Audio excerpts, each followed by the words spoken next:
Hi everyone, my name is Kate and you're very welcome here on my channel where we talk about fragrances. In this video, I'm very excited to share my thoughts about a wonderful Italian brand with a strong character, interesting ideas, intriguing notes. It's Masque Milano. I like this brand. I started exploring it recently, but I already have one bottle and I'm not planning to stop there. As we start, don't forget to give this video a thumbs up, to subscribe, and stay with me for more. I think I will start with the one that I already have in a bottle. This is Russian tea. I spoke about it in my video about tea fragrances. This is actually one of the most outstanding teas that I've ever tried in perfumes. By the way, the sprayers. I like when it sprays so softly. It's very nice. So, I like this fragrance so much. What I meant by the brand with a strong character, as I mentioned at the beginning, with Masque Milano, I tend to understand within first 3 seconds if I love the fragrance or if I never want to touch it again. Not in a bad way, but I actually like this about brands. Sometimes it's you smell 30 fragrances in a line and you don't remember anything. Nothing is very distinguished. Nothing really stands out, and I kind of get bored with brands like this is not that story, at least for me personally. Of course, I'm not trying to imply that it's the same for everybody, but for me, yes. And some of these fragrances you can almost touch. Sometimes I feel the texture of the fragrance here, and I love it. I think it's very interesting. This is a texture of the smoke, but it's cold. So it was inspired by a trip to St. Petersburg in the middle of winter. I think it was one of the creators of the brand. He went on a trip and it was night, dark, winter, cold, and he was having this wonderful tea right in the city center.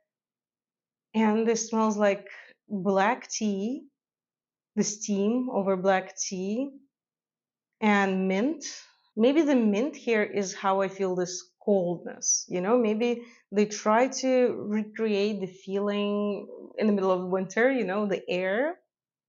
And there is raspberry too. It's a very soft, nice raspberry. I know there's also a leather note, which is very interesting as well, but it's very soft. I cannot call this fragrance leathery. Although I saw some comments on Fragrantica and people say that it smells a lot like leather. So maybe it's my nose, and some people feel this fragrance different. Yeah, I like it a lot, and I love wearing it in the end of fall. It's so meditative, and it's not a fragrance to show off. It's a fragrance to be with yourself. It's a personal fragrance, personal thing. It's very nice. If you're a fan of tea fragrances, I highly recommend to try because it's a very interesting one. Next tea fragrance that we have here, I guess Masque Milano shares my love for tea with me. So this is Lost Alice. When I smell this, I feel like I am the lost Alice who followed the rabbit. And this is a tea ceremony with tea, obviously, and carrot cake. This fragrance is a little bit powdery. It's sweet, but it's not sicklishly sweet. I just reviewed The Rabbit by Zoologist. By the way, if you haven't seen it, probably already uploaded it. You can watch it. Another carrot cakey fragrance. This is much softer and this is much more like fragrance rather than food. If rabbit, I can eat the smell. Here, I cannot eat the smell. It's still very airy and it's very nice. I can smell kind of like a biscuit or something, carrot cake, tea, and this illusionary air. It's like you a little bit high or something. Like it's all absurd. Everything is upside down.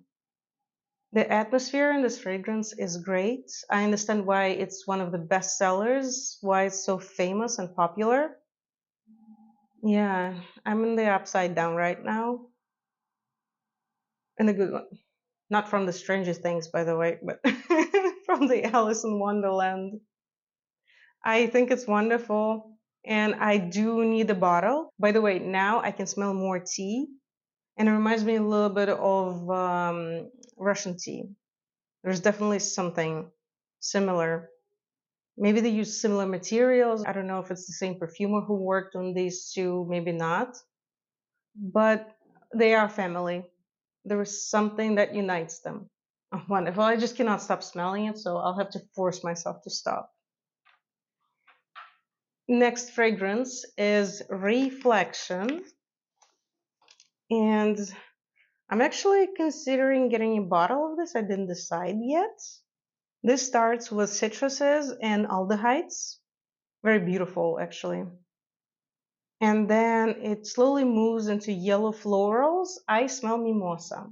This is not a hyper realistic mimosa, as in Mimosa Tanneron.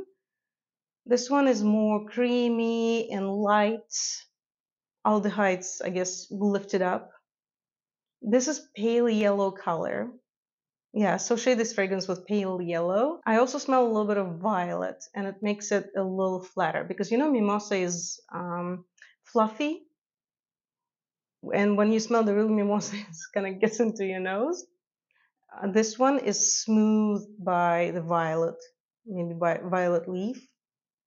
I think they also mentioned beeswax or something. I don't smell it there. Maybe this is for sweetness and yellow florals because usually yellow flowers they have this honey aspect, like a slight honey element. It's very nice. I already have mimosa Tanneron, but maybe there are no too many mimosas. Maybe I can have two. Why not, right?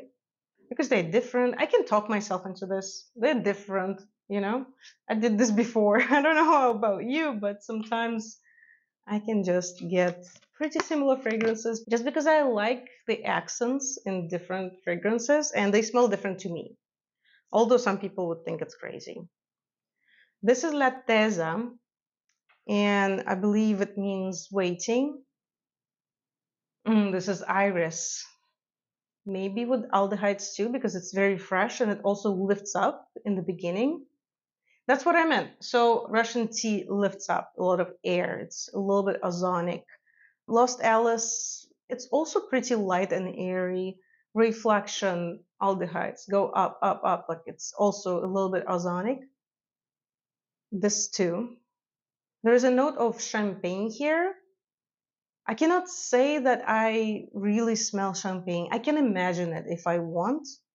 Maybe this ozonic element is meant to recreate the bubbles feeling like in your nose, because it's air. Maybe because of that. It's a very nice iris. To me, it smells more like a very nice suede glove um, of white color because it's so airy and it's very, very, very thin. Very nicely done.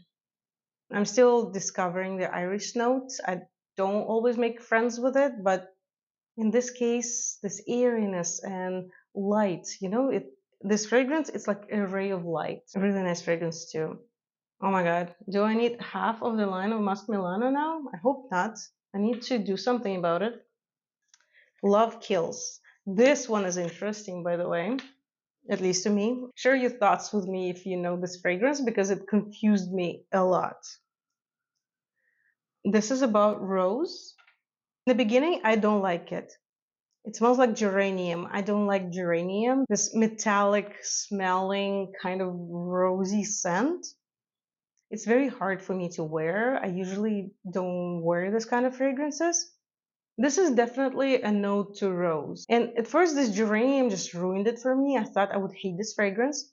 But in a dry down, it moves into this lipsticky rose. The sweet one that reminds me of Lipstick Rose by Frederic Malle. I definitely don't say that they're similar. They're different fragrances, but they're somewhere together. They're maybe distant relatives because yeah, I definitely smell this cosmetic rose that your mom just took out of her purse and quickly put her makeup on in a car, while you have to run somewhere. Definitely. It's becoming sweeter and sweeter and more powdery and more cosmetic. I like the dry down. I really dislike the beginning, the opening notes. There's geranium and a lot of rose oil. Everything I don't like about the rose, to be honest. Next fragrance is Kintsugi, and this is the miss for me. I really don't like this fragrance, honestly. Sorry, I'm saying this right before, but it's a little bit hard for me to review this one. This is about suede and raspberry and a lot of patchouli, violet leaf. I also think I smell vetiver and amber. But this just doesn't work for me. This vetiver and leather elements and raspberry and feels like maybe vetiver somewhere in the base or something woody in it. Just sounds like a cacophony of everything to me. I don't understand. It's like all over the place. I see how people can like this fragrance. I know that there are big fans of this scent, and it does have this distinct character. And this suede is very rough here. I usually prefer suede when it's thin and very delicate. Here it's rough, even maybe closer to leather. Oh, now it's not too bad. Last time I smelled it, I really disliked it. But also, in a dry down, it becomes this vetivery animalic fragrance to me. And these two just don't go together. They just ruin the fragrance. I'm not upset. I'll save you the money. Also because I already need some other fragrances from this brand. If you like this fragrance, could you please share with me what do you like about it? Maybe I'll try again and smell it, and I can find something that I like about it. Maybe I'll learn to love it. And the last within the black line is Teralba. And as you can guess, this is a fragrance that is green. This is a very nice fougere. Oh, to me, it smells like a forest after the rain. It's wet leaves and trees and bark. And I distinctly smell cypress and juniper. So fresh and green. And after that rain, I guess the forest burns somehow because it moves into the smoky part.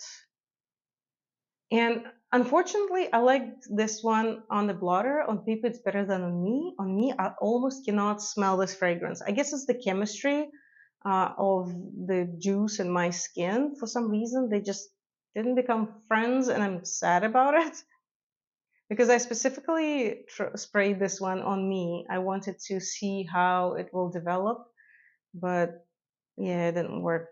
Even now, I smell it less and less. It's disappearing. Mm. But it's still such a good fragrance. If you're looking for something fresh, especially in this rainy forest, it's really, really nice. I wish that first opening part just was prolonged for hours, to be honest, because I like that one the most. The smoky one, I don't care too much, but the beginning, the opening notes, they're beautiful and so fresh. It's like really there was a rain, and now this air, it's so crisp and clean, and you can breathe in, especially here in New York, you cannot really breathe in, with all the dirt. Oh yeah, it's really nice. And the last fragrance is Petra. So this is a white collection. I actually see this one in black line more, but I guess for some reason they decided white. I don't mind. It's their decision. Petra turned out a little bit underwhelming for me. I'll explain why. So the beginning is a lot. It's like a burst. It's incenses. It's patchouli. It's something sweet. It's amber. It's almost spoke me in the eye. It's ambergris. There's a lot of stuff going on. But then in a base, it moves into this fruity patchouli, really kind of candies or jelly beans and patchouli, and maybe incenses in the back. I just thought that it would be more powerful. It says Petra, and the pyramid looks very impressive. And then in a dry down, it just becomes a little bit underwhelming. It's still pleasant. It actually can be very nice signature scent because in the dry down is beautiful. It's very nice and it doesn't have too much character because the beginning had so much character, you know, like whew, like a big burst.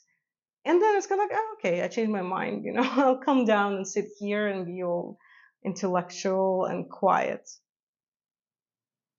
It's nice though. I really like it, and maybe I will get it at some point. It can be in a section of non-urgent buys, like someday if I see it for a good price or something like this. Yes, I actually now like it more, but very nice patchouli. It's really good patchouli for people who don't like patchouli. You know, sometimes patchouli can be chocolatey and sweet. Sometimes they're very dark and kind of like not wet, but I don't know, like a wet soil, you know, like in Black Orchid. I definitely feel this like black wet soil scent there.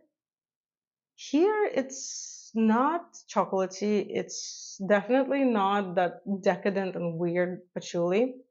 It's a little bit sweet. It's very clean. It's like a patchouli after shower in a nice dress, you know, this kind. So if you have a problem with the patchouli note, I recommend to try this fragrance. Maybe you will change your mind. The dry down is very nice. It just, you know, I didn't expect it to be so nice. I thought that it would be something that stands out a lot, and then kind of just nice. Good, very good. But why do you give me this huge, impressive beginning? You know, I kind of doesn't make sense in my head. Okay, guys, so this is what I think about these fragrances. I hope that soon I will try more from Masque Milano. The brand definitely intrigues me. It's good, it's well done, and I'm willing to learn more. Tell me what you think about the brand. What did you try? Please have a good day and bye bye.